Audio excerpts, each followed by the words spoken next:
Hi guys, welcome back to my channel. So today is a quick little craft with me. This is my third Halloween bag topper. The first one was gothic, the second one was pastel, and the third one is just traditional colors. So that's what I'm gonna work on.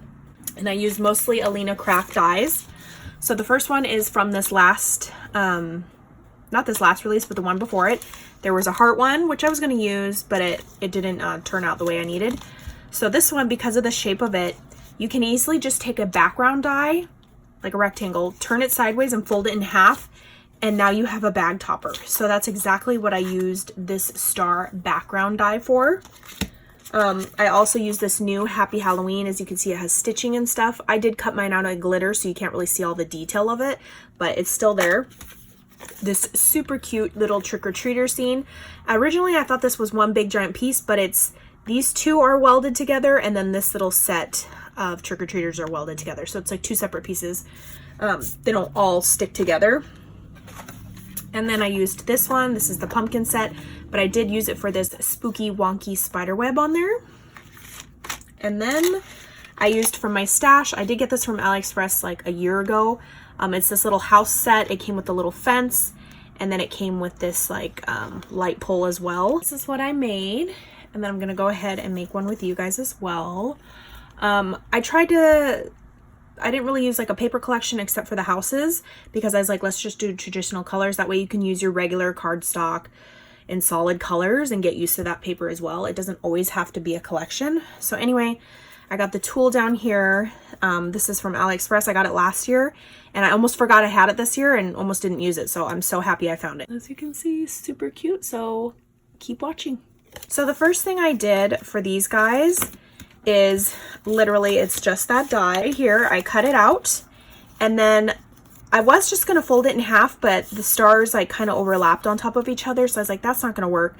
So I just lined it with gold glitter cardstock. I just cut a rectangle, as you can see, and then I stitched the two pieces together because I felt like trying to glue in between all those little intricate pieces was just gonna be a nightmare. So I sewed it on, and I did like a wonky I stitched around it twice with some orange thread.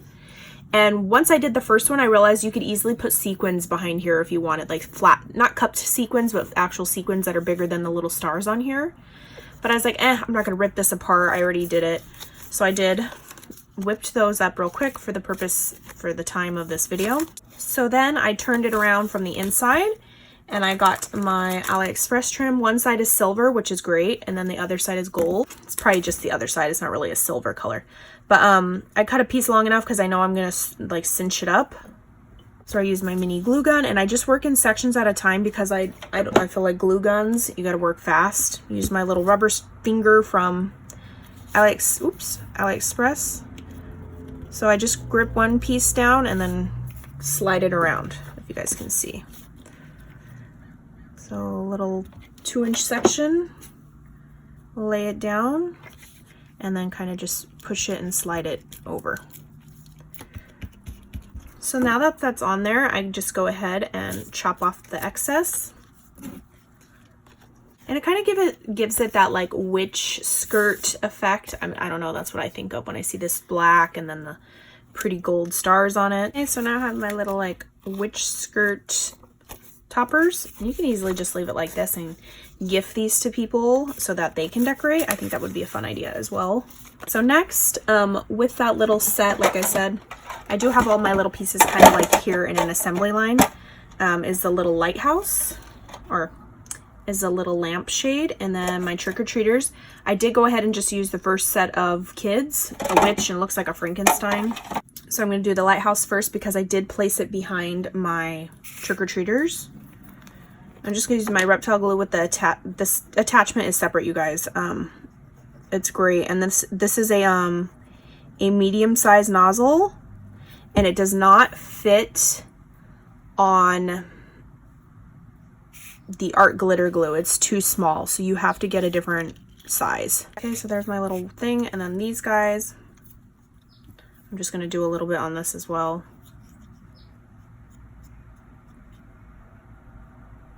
And I'm going to do them a little bit higher than the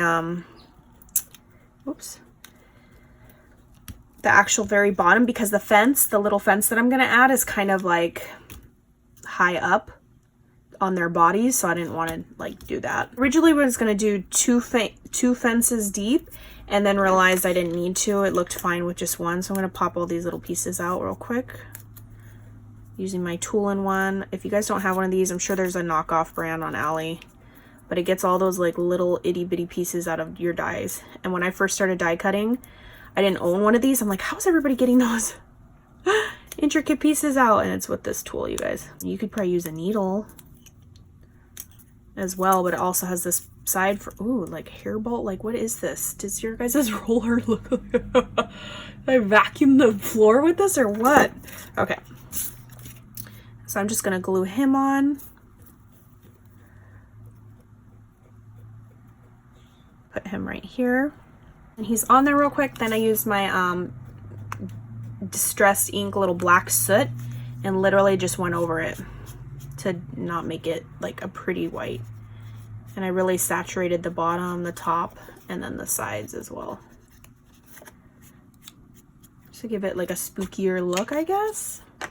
I don't know. Got those 3 little parts done. Next is a little spider web. It's this guy right here, which is part of the little 4-piece like Halloween set. I did use this. I really love like the like shape of it. I don't know if that makes sense. I'm just gonna do, I can't run this through my Xyron because I only want like a little bit of it like glued up, I guess, if that makes sense. And the Xyron, I don't think you could do that unless there's a trick that I don't know about. And I'm just gonna have him hang over the top and on the side. Next are the creepy little houses. I did use the Hey Pumpkin collection. They had some like darker, not solid, but like patterned, because if you go too busy, kind of like the spiderweb one, if I were to cut the house out in it, all the window cutouts it would just clash and you wouldn't be able to see the shape of the house. I don't know if that makes sense. When you cut a busy die with a busy paper, it's like, it's really hard to see it. So I'm just gonna lay this direct house flat down, and I'm gonna use that beacon glue spray from Dollar Tree. I mean, this is messy. It's not my favorite way of gluing, but I'm gonna put them down. I just wanted the top. I don't want the roof part because that needs to hang over. And then for the orange house, I did go ahead and just cut up some Dollar Tree foam to give it dimension away from this tree, like to give it some depth. I'm just gonna put him right here on the edge. As you can see, it just adds a little bit of dimension. Not much, but it adds it, you know. And then I went through with this die, the Happy Halloween, because I did want it to say Happy Halloween on here. I originally was going to do black glitter, and it was not showing up like I wanted. So I had to stick with gold. I'm just going to glue this down. Again, some of the letters are hanging over the top, and then some of these letters are hanging over the edge. I'm just going to spray it. And then I'm going to go through with some of my reptile glue like on the edges so that it really like stays on the paper. And even if one of the houses like is taller, like how this one's puffed up, it's okay. I just glue that down and then there'll be a gap, like it's not touching the paper on some of the letters, which is fine. So some of the letters are hanging down below and then some of the letters are hanging out over the top. The last step was just to like add minor embellishments, which were the bats. These bats are from Recollections, Michael's last year. These ones have googly eyes. I mean, there is trick-or-treaters on here, so I was like, it could be a friendly bat. So I'm just gluing the bottom of the bat's butt because I do want this bat to hang over like the edge of the topper. Like so, and then another bat.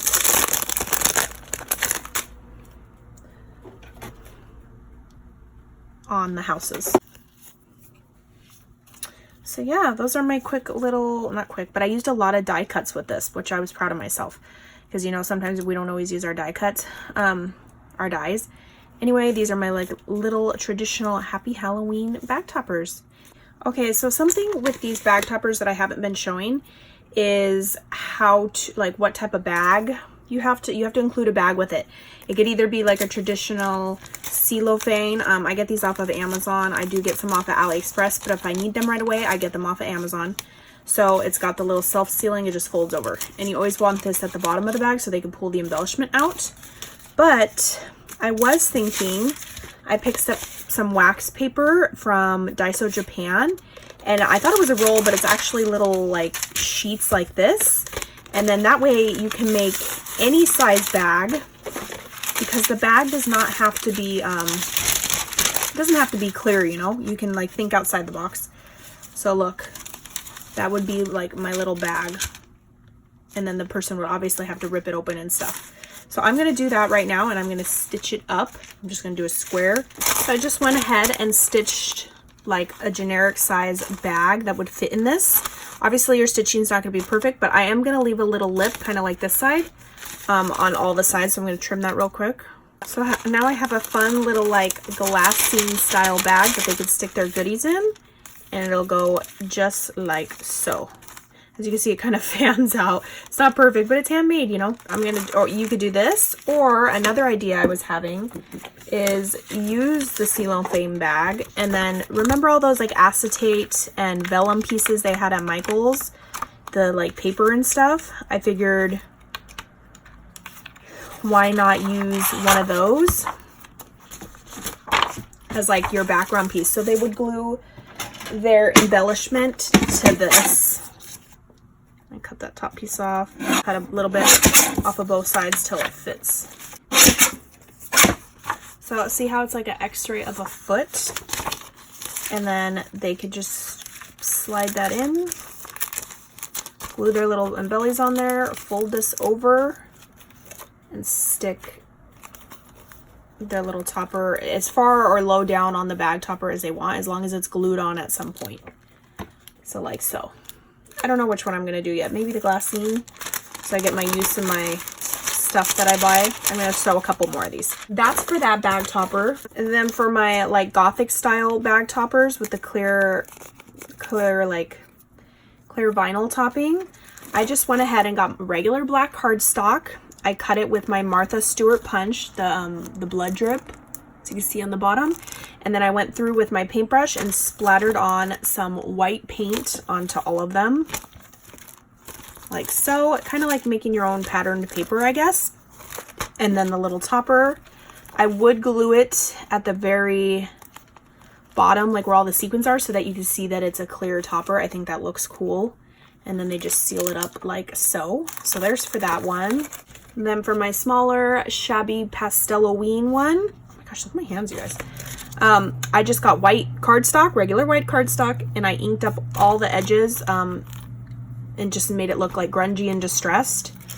And then that way, whatever they put on there, it'll be contrast from this white background.